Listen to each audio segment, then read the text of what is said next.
Tell me a little bit about what you all do.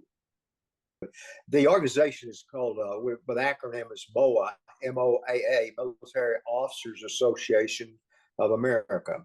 Now, this is an organization. We have a national, and we got 9 chapters in the state of Arkansas. Every state has its own number of chapters at the state level. And so we were very fortunate that Senator Bozeman wanted to get this thing, our chapter started in Fort Smith. And so about 10 years ago, he contacted some of the guys around there, some guys that you know, Bill Vines, Bill Dooley, names like Bud Harper, those names like that around Fort Smith, and asked them if they would start a chapter here in Fort Smith. After I took over the presidency of the same thing, I really had a heart for the flag etiquette program, and Bud Harper did too, and Judge Harper, as you remember, and the judge took the program and began the program here in Fort Smith.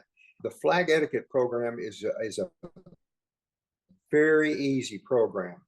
It started with the state recognizing the fact that that this needed to be taught in schools.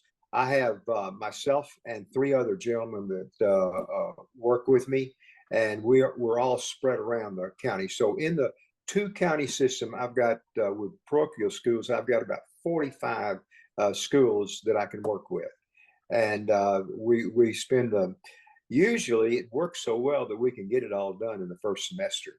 When you go into a classroom, what are you teaching these kids that they may not know about?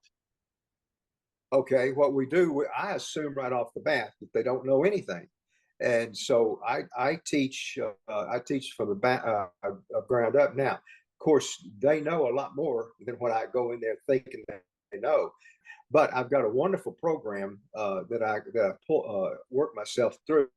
The American Legion came up with this program years ago, and it has a DVD that's a 20-minute DVD that is a real fine teaching DVD.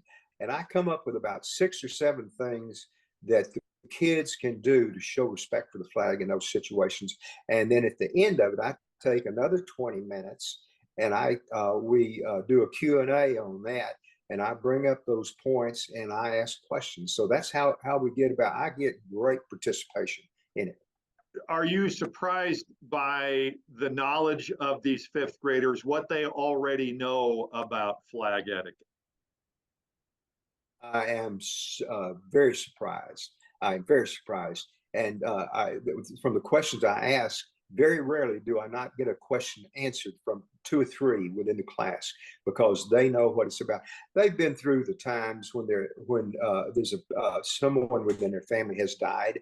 They've been to a military funeral. I like to talk about our national cemetery out here, because we got one of the best in the U.S. and I think the best in the state of Arkansas. And so I talk to them about going out there. And most of them have, and then I talk about that flag that's in a triangular configuration that's maybe sitting on their above their fireplace up there. And I ask about, and you'll have all kinds of hands. Oh yeah, I've seen that before. And you talk about, that's the kind, you never know exactly what their background is, but that's the kind of responses that I've gotten from that. How important is it, do you think, for kids to learn this? Well, I think it's very important, and I'm going to give you an example of why I think it is so important. First of all, we know the importance of the flag and how the flag it pulls us all together in one united effort in what we're trying to accomplish. That flag is what does it. So the kids really need to know it. We can get into schools to do this because our state was far thinking enough to put this thing on the right in the front place several years ago with the activation of the flag etiquette study thing. We can do that. I said there are Bible people that can't even get into school to deliver Bibles there. because of the situation. But I can't. We can do it. So we here in Arkansas have that opportunity. So we need to take advantage of it. Winston, thank you so much for what you do. And I know the kids and the teachers really appreciate it as well. And I appreciate your time. Well, I want to invite you to come out there whenever you want to. I usually have at least once or twice a year newspaper people in the classroom, and I always invite anybody to come. Sometimes I bring a couple extra guys along with me, but I just like everybody to know it's a great opportunity the state of Arkansas has. We need to take advantage of it. We need to do all we can do to affect these kids down in the school.